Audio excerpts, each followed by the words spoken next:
This video is probably the biggest one I've worked on yet, so I put out timestamps on this video. And if you do enjoy this video and want to support my channel, you can give me a coffee through link in description. On with the video. Years ago, I made a video out of Project Nevada of Fallout New Vegas, detailing why I didn't recommend it, primarily due to it being outdated and that there were alternative mods to replace most of its functions. I received mixed feedback on it, partially from unfair bashing of it, partially for being incomprehensible, for not capable of talking coherently. I admit I didn't get the gist of doing this kind of video until I made one from Oscura's Oblivion Overhaul, where I managed to articulate my words on reasoning better and coming up with better grasp of English vocabulary. So, what I was about to do for this video was to announce myself of being hypocrite. There is an old mod for this game that I would recommend, despite it being janky and not up to date, nor compatible with various mods. The differences between this and Project Nevada are huge. This is something I haven't seen any other mod for New Vegas to try to replicate, at least not on this scale. This mod was also recently updated and there's no doubt that people are looking to make patches to make them work with their favorite mods.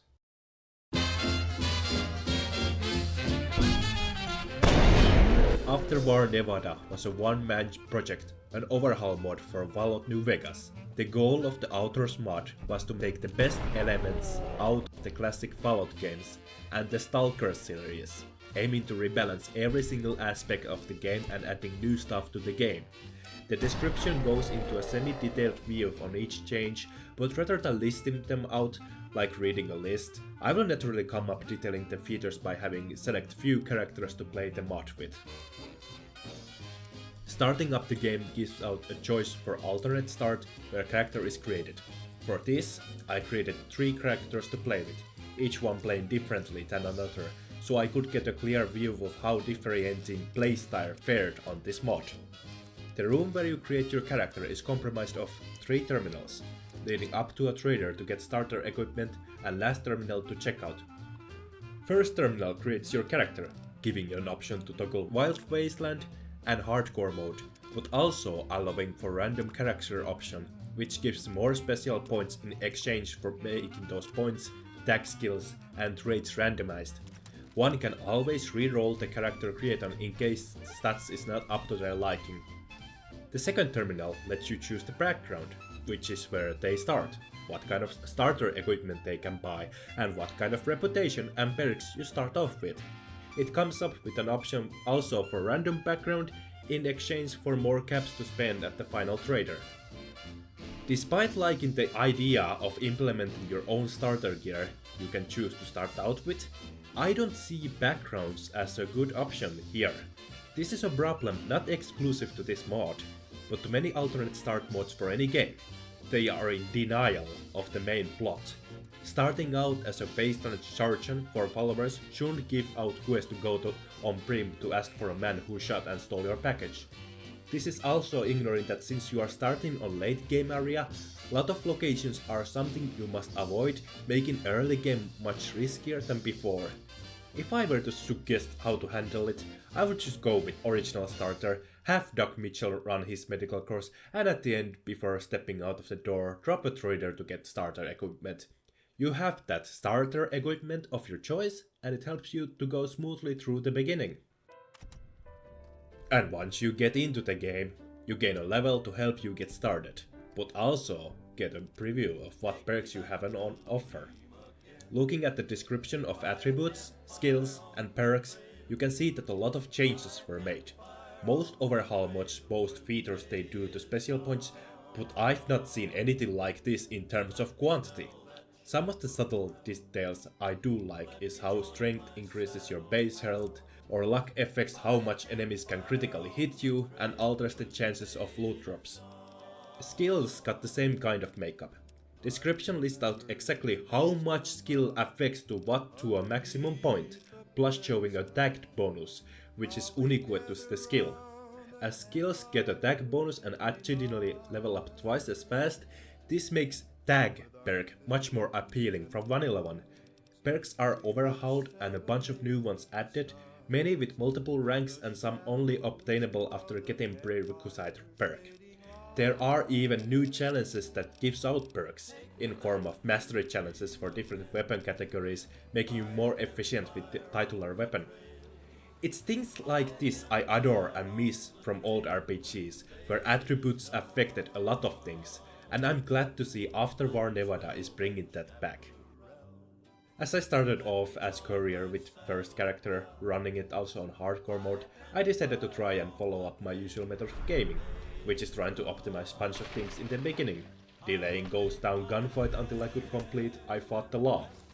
This meant leveling up a bunch and dealing with local wildlife, and it was there one of the more radical changes came up. Vanilla creatures of New Vegas can be quite easy to kite or even kill without much of an effort put into it. After War Nevada changes them drastically.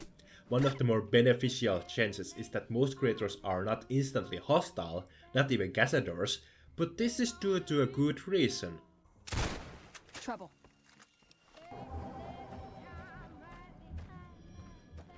The creator's speed has been buffed. Even with high agility and sprinting, it's quite impossible to outrun every creature. Not only that, but most spawn areas have more than doubled, if not tripled, with the creatures, making it quite easy to be surrounded by them. This wouldn't be a huge issue, if not for most of the creatures also having new dirty tricks on their sleeve. They emit radiation, and some of their attacks inflict radiation damage. This makes creatures not dangerous solely due to their damage, but rather the radiation you're going to be soaking up. Normally you won't be getting much radiation in the game as there's few lackluster places for that, but thanks to the mod, instead of adding more hotspots of radiation, the places have their radiation magnitude amplified, making it quite deadly to stay in one place without a right protection. Of course, just so that life won't be easy, radiation was also changed. Not only does it still damage attributes and such, but higher doses of radiation cause your body to glow and deal health damage each second. The player character does have health regeneration and rad absorption capability, but these are not something to fall back on as if it was Call of Duty.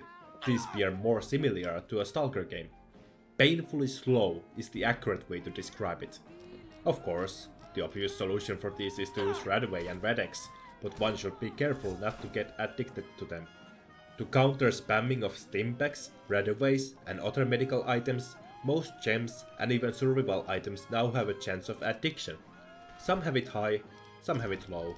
Stimpaks are also healing like in hardcore mode, even if playing outside of it, and instead the mod offers rare instant Stimpaks, which heals instantly.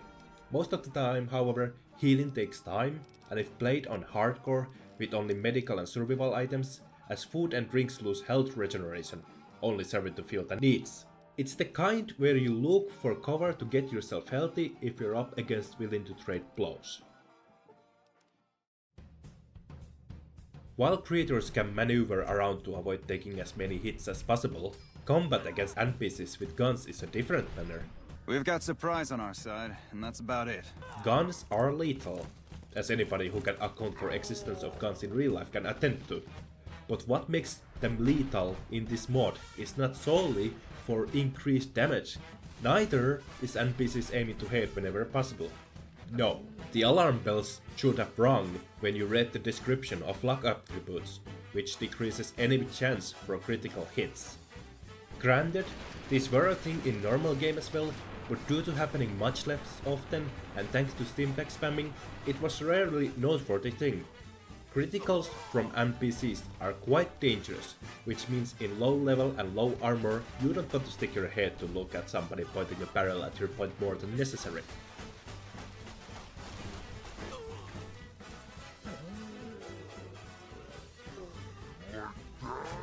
It did create a good dozen scenarios where I was doing hit and run tactics, making sure to have cover and wait for enemies to come to vicinity. I wasn't prepared to take the same kind of assaults as I did in vanilla game, not until I reached out to get something better than leather armor. But then again, that is not the playstyle of light armor here, as it offers alternative means of avoiding damage.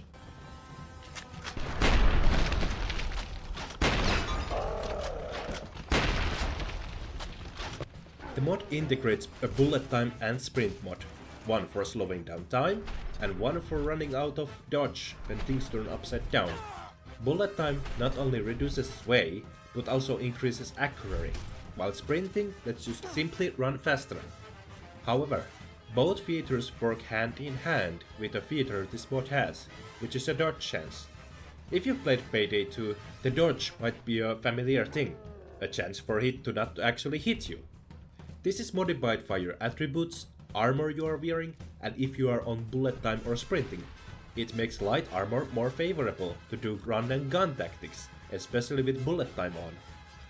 What I do like about bullet time and sprint here, compared to any other mod that adds it to the game, is that it's just not there to exist for the sake of existing. They both incorporate base features and even have perks and traits to help with that. I started out my character with trait that made AP cost of bullet time smaller, in exchange of making watts cost more. There are perks to remove penalties of dodge chance on heavier armor, extending the duration and reducing cost of sprinting and bullet time. So, it's not just a standalone feature, it's integrated and works as part of the whole system, which is why I'm endorsing this a lot. It feels like an actual part of the game, rather than an add-on, despite how janky it is. Anyways, I'm sorry about derailing from talking about guns, I should keep going on about it. So, you have guns, melee weapons, grenades, energy weapons, and your fists as means of attacking. All of them were overhauled to serve some tactical purpose. Some guns have interior penalties, making them harder to use indoors, such as assault rifles or miniguns, while some weapons rate their effectiveness by having no such penalties. There's more throttles around the game, and NPCs are even more liberal about using them, despite it causing casualties from time to time. Melee weapons are separated to bladed and blunt, the former ignoring damage threshold, while latter is having a chance to knock out enemies. All the weapons also possess mastery challenges. These work like base game challenges, as they give out perk when completed, and in case of mastery, gives better stats when using said weapons belonging to challenge, up to 5 ranks. So, the game favors sticking with one weapon style to master it out and be efficient with it, rather than spread out with multiple types of weapons. Combined with the overhauled weight and ammunition, it saves up not only space in inventory, but also money to keep weapons filled with ammo. Speaking about ammunition, it got overhauled in terms of more ammo types to fulfill certain roles. Not only is there armor piercing and hollow point for nearly every caliber, but there are also some exotic ones, like explosive ones for basic 9mm bullets. Crafting custom ammo has never felt any better, since it felt more that I needed all of them, rather than just craft only 2 basics ones and forgot about everything else. Ammunition does really come in play thanks to the new armor system. There are more resistances for each armor: normal, laser, plasma, fire, electric, and radiation, on top of the normal threshold and resistance. Armors also give much lower damage threshold than usual, with bigger factor going to damage resistance, so you and enemies are capable of tanking hits even with lighter armor. Do I consider this a bad thing? Absolutely not. It makes the shooting much more enriched, knowing the weaknesses and strength of your opponent. It makes the once useless perk, Living Anatomy, much more crucial to know what weapon to use against your opponent.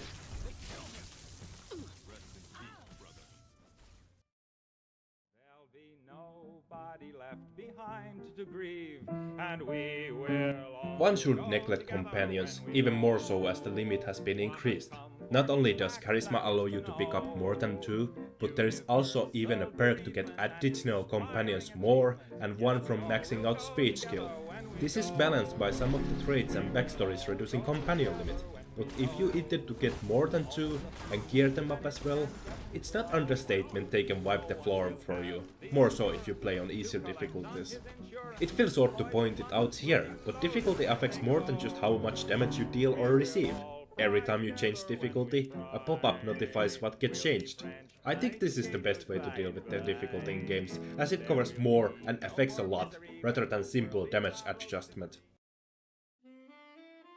There are various other things the mod does, but none that I can think of emphasizing as much as last ones, so I'm gonna list them out.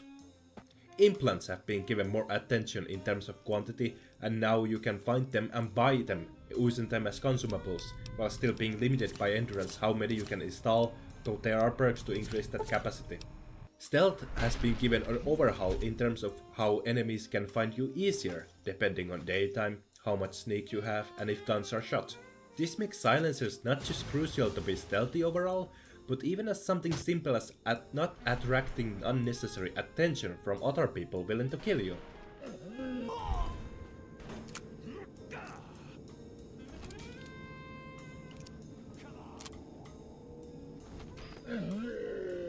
Lockpicking and hacking has been replaced with dice roll system, with hacking getting its own type of lockpicks. A roll of chance for it to succeed, fail, lose a lockpick, or even break a lock. Stashes have been added, which is on using gives you a hint for location of stash containing some goodies, with size of said stash determining quality of loot inside. The author himself admitted it was something akin of stashes of Stalker games. Backpacks were added, which stretched speed in favor of carrying more stuff in your inventory. Helmets were given different effects, such as night vision, flash protection, or water breathing, and adding to that, helmets give out perception during the day, and so does glasses, while penalizing you if you wear them indoors or during night. Doctors also can heal your injuries and addictions, but also for companions as well, in case you don't want to use resources to heal them from your own stash of aid items.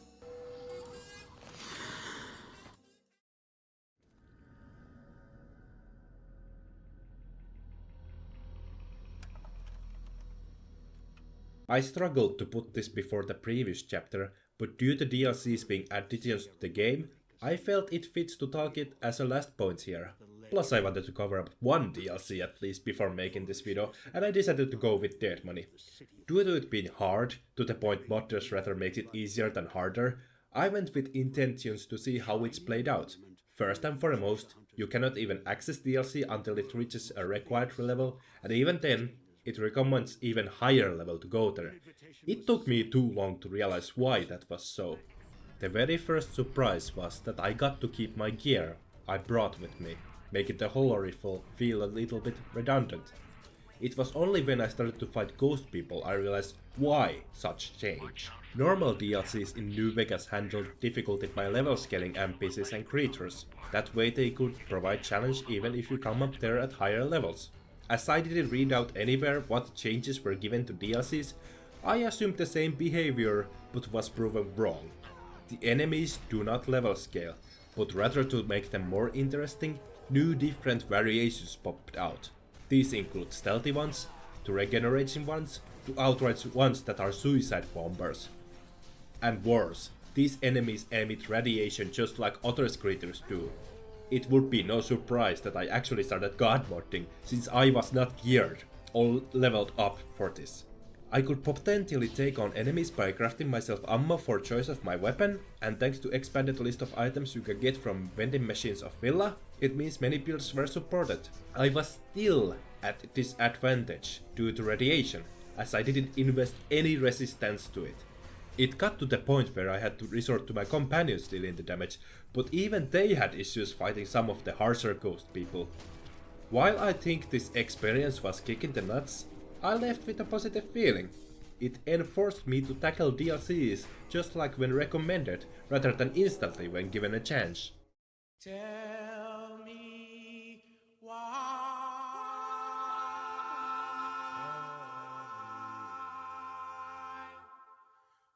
A simple question one could ask is just why?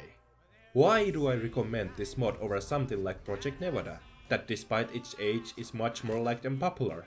And to give my answer, it's cause of the innovation and creativity put into this mod that I adore. It is the underdog to many other mods, the one I cheer on and wanted to improve and share it with others, and it's not something like Dust that changes radically how you play the game and what story you have in it. It's a creation of someone with a heavy interest in blending both RPG elements and FPS gameplay, something that is a rarity to find in mods.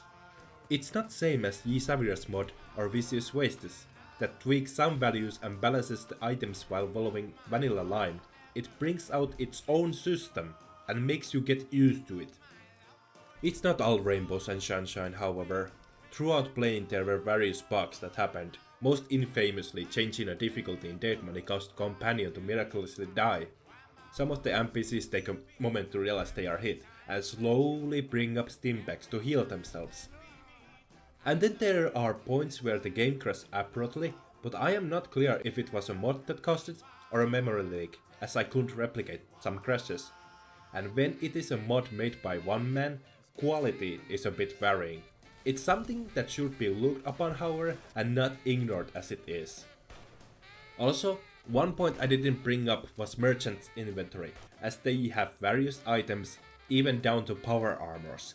The reason I bring it up here is that lore fanatics are taking these things very seriously, and I guess if you are the person who takes lore to their heart as if it was a bible, this may not be your thing. But it's something I don't mind, as it is part of the game and which fits somewhat well, save for the quality that I spoke about. It's the same ordeal I have with Maskar's Oblivion overhaul. For Oblivion, there's been comment or two about how they loathe idea of dragons in the game due to some lore reasons, but hey, the mod adds dragon that you can tame as a pet and use it to fly. I don't see that as a negative thing. Over here!